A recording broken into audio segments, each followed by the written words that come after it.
Hello so welcome to another video. तो आज का वीडियो में बेसिकली मैंने आरबीआई असिस्टेंट का एग्ज़ाम दिया था प्रीलिम्स। तो जो मेरा शिफ्ट था सेकंड शिफ्ट था, ठीक है। सेकंड शिफ्ट 10:30 को जो शिफ्ट हुआ था मेरा वो वाला शिफ्ट था। तो बात करेंगे आज कि कैसा हुआ एग्ज़ाम और लेवल क्या था। लेवल तो इजी था, हमेशा इजी होता है, लेकिन बाकी का लास्ट ईयर या फिर इसके पहले जो आरबीआई असिस्टेंट हुआ था इससे थोड़ा सा लेंथियर वर्जन देखने को मिला, ठीक है, पहले ही बोल दिया। और बाकी चलो वीडियो में आगे बढ़ते हैं। आप लोग भी मेरे को बताना कि आपका एग्ज़ाम कैसा हुआ, ठीक है। चलो वीडियो में आगे बढ़ते हैं अभी। तो मैं अगर अपनी अटेम्प्ट की बात करूँ तो पहले तो इंग्लिश, ठीक है, इंग्लिश में आता है। इंग्लिश का जो पेपर था बहुत ज़्यादा इजी था, मतलब इजी इजी के ऊपर तो कुछ है ही नहीं, बहुत ज़्यादा इजी था। कोई अगर मतलब बिल्कुल स्टार्ट कर रहा होगा तो फिर भी उसको बहुत इजी लगा होगा। मेरा तो लास्ट में 7-8 मिनट ऐसे बचा था।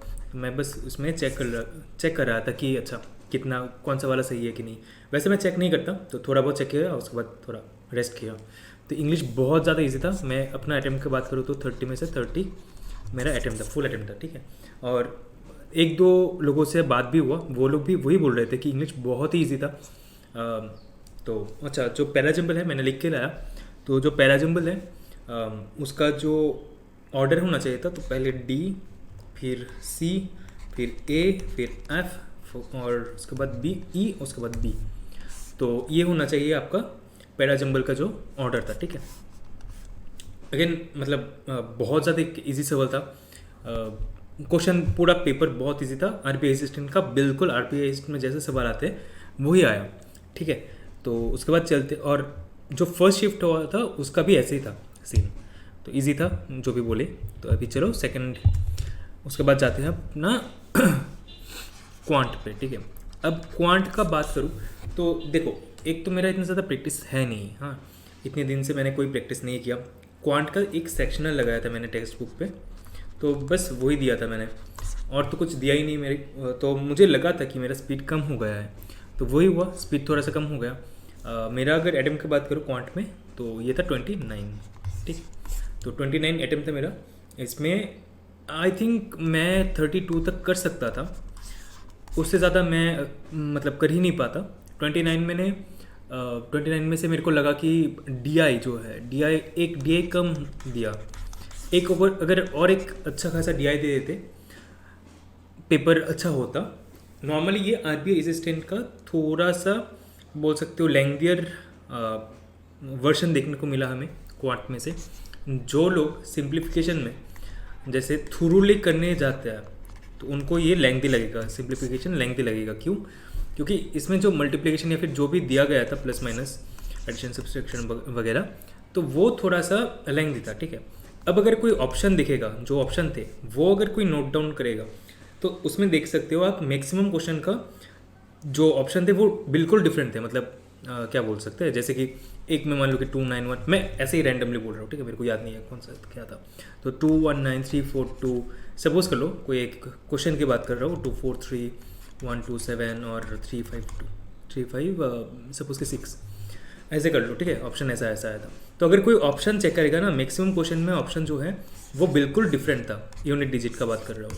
तो अगर कोई बस यूनिट डिजिट की तरफ ज़्यादा देखेगा, उसके हिसाब से सॉल्व करने लगेगा, तो उनके लिए ये 10 सेकंड का सवाल है। मेरा पहला जो 2 क्वेश्चन था इसमें सिंप्लीफिकेशन में, तो उसमें मैंने नहीं चेक किया था, मैंने थोरोली करने लगा था, तो इसलिए मेरे को थोड़ा सा टाइम लग गया, 30 सेकेंड अराउंड। फिर मैंने देखा नहीं, यहाँ पर तो ऑप्शन डिफरेंट है, तो इसके अच्छा ऑप्शन से ही कर लेता है। तो बाकी क्वेश्चन तो अच्छा जल्दी हो गया, लेकिन वही थोड़ा सा लेंथी था। लास्ट ईयर आरबीआई स्टेट में मैंने आई थिंक 34 या 35 फुल किया था, मैंने भूल गया। तो इस साल थोड़ा सा कम हुआ अटैम्प्ट, लेकिन ठीक है। कुछ लोगों के साथ बात हुआ, तो जैसे कि मैक्सिमम लोगों का ऐसा ही 25 से लेके 28 तक का ही अटैम्प्ट था। तो ठीक है, मेरा अटैम्प्ट से मैं ओके हूँ, मतलब खुश भी नहीं हूँ, नाराज़ भी नहीं हूँ, ठीक है। और उसके बाद चलते हैं रीजनिंग के ऊपर। अगेन मेरे को लगा कि रीजनिंग में भी एक पजल या फिर कुछ और सवाल दे सकते थे।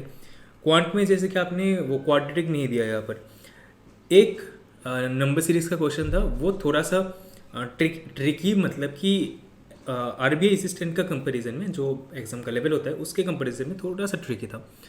तो मैंने वो तो छोड़ दिया था, लेकिन बहुत सारे लोग ने आप में से ये आई थिंक कर चुके होंगे, तो ठीक है।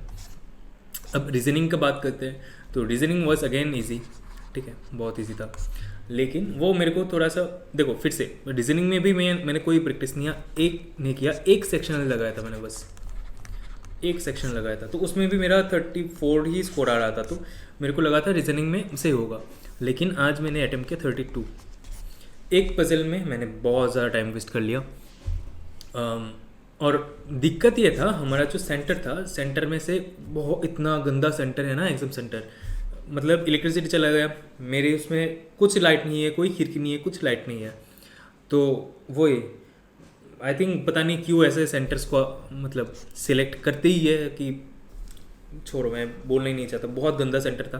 कई सारे लोगों का ऐसा प्रॉब्लम हुआ बिकॉज इलेक्ट्रिसिटी चला गया था।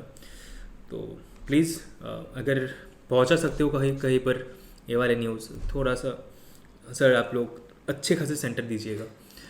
तो रीजनिंग में मेरा 32 था, लेकिन एक भाई से बात हुआ, उनका 34 था अटैम्प्ट, एक का 30 अराउंड था। तो आई थिंक रीजनिंग में भी आप 27 से 30 या फिर 30+ इज़ ए गुड अटैम्प्ट, ठीक है, 30+ इज़ एक्चुअली गुड अटैम्प्ट, तो ये छोड़ दो।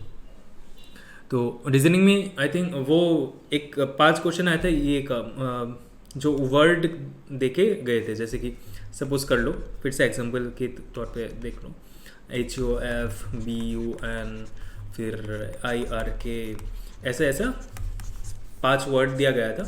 ये वाले सवाल थोड़ा सा लेंथी होता है क्योंकि आपको क्वेश्चन थोरोली पढ़ना होता है, पजल की तरह नहीं कि एक बार आप सॉल्व कर लिए तो ख़त्म। तो ये वाले सवाल आए थे एक, आई थिंक इसकी जगह अगर एक पजल और दे देते तो अच्छा होता, तो जल्दी मतलब फुल अटेम्प्ट कर सकते थे। तो रीजनिंग में वही आरबीआई असिस्टेंट के तौर पे लास्ट ईयर मेरा 35 अटेम्प्ट था फुल। तो आरबीआई असिस्टेंट का जो लेवल है उसके हिसाब से थोड़ा सा लेंदियर वर्जन दिखने को मिल रहा है इस बार, हर एक क्या बोलते हैं सब्जेक्ट। तो मेरा अगर देखोगे टोटल अटेम्प्ट 93 है ना, 30 इंग्लिश में, क्वांट में 29 और रीजनिंग में 32 है ना। कितना हो रहा है? नहीं मेरा तो कम है, 3 और 6, हाँ मेरा 91 अटेम्प्ट है एक्चुअली। तो वही एक्यूरेसी पे आएगा पूरा चीज़ इस बार का एग्ज़ाम का। कायदे से 95 अगर किसी का अटेम्प्ट हो जाए या 95+ तो उसका तो कोई दिक्कत नहीं होता। लास्ट ईयर मैं गुवाहाटी सर्कल से एग्ज़ाम देता हूँ, तो मेरा 80 हमारा कट ऑफ 86 था फॉर जनरल, ठीक है, और for SC it was 78। ST का मेरे को पता नहीं है और बाकी कोई कुछ पता नहीं है, ठीक है, जनरल और एससी का याद है।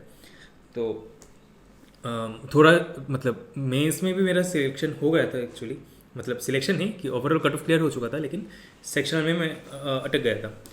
तो एक चीज़ आप लोगों के लिए बहुत ज़्यादा इम्पोर्टेंट चीज़ है कि जो भी लोग अभी मेंस का प्रिपरेशन कर रहे होंगे, अच्छे से प्रिपरेशन करो। 14 आपका जनरल का हर एक सेक्शनल कट ऑफ होने वाला है, ठीक है, सेक्शनल कट ऑफ।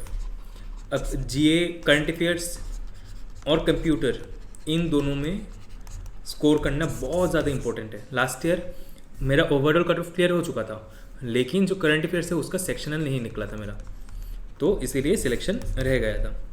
तो वही आप लोगों को अभी से मैं वही बताऊंगा, लास्ट 5 to 6 मंथ अच्छे से पढ़ लो, और अभी से पढ़ो। एग्ज़ाम का रिज़ल्ट आने के बाद अगर सोचोगे कि भाई देखूंगा, मतलब बहुत गंदे से आप मतलब फंस जाओगे, ठीक है, मेरे जैसा हाल होगा कि ओवरऑल क्लियर कर चुके हो लेकिन सेक्शनल में अटक गए। तो अभी से प्रिपरेशन कर लो, पूरा अच्छे से प्रिपरेशन करो, कोई ज़रूरत है मेरे को बताना। और बाकी हाँ ठीक है, सोर्सेज वगैरह की बात यहाँ पर नहीं करेंगे। आप लोग मुझे आपका जो अटेम्प्ट है वो ज़रूर से शेयर करना, शेयर योर अटेम्प्ट्स। और मेरे हिसाब से लास्ट ईयर जैसे, मैं गुवाहाटी सर्कल का बात कर रहा हूँ, ठीक है, लास्ट ईयर जैसे 86 था कट ऑफ, इस साल का जो मेरे को कट ऑफ लग रहा है वो 80 से नहीं बढ़ेगा, 80 अराउंड ही होगा, 80 से लेके 81 तक, ठीक है। तो वही देखते हैं, बाकी शिफ्ट के ऊपर भी डिपेंड करेगा। शिफ्ट 1 में कोई कोई बहुत अच्छे अटेम्प्ट किया, 95 प्लस अटेम्प्ट किया, तो बढ़िया है आप लोगों का। बाकी बाकी शिफ्ट का होने के बाद आप लोग ज़रूर से मेरे को भी बोलना, ठीक है, कि आपका कौन सा शिफ्ट था और कितना आपका अटेम्प्ट हुआ, कैसा आपके हिसाब से लगा, कि कैसा था आपका पेपर। मेरे हिसाब से RBI असिस्टेंट के से थोड़ा सा ऊपर लेवल का था, ठीक है, असिस्टेंट से थोड़ा सा ऊपर लेवल का था, नॉर्मल जो होता है RBI असिस्टेंट मतलब कि। तो वही, चलो मिलेंगे आपके साथ और एक वीडियो पे। तब तक के लिए tata bye bye, take care and peace out.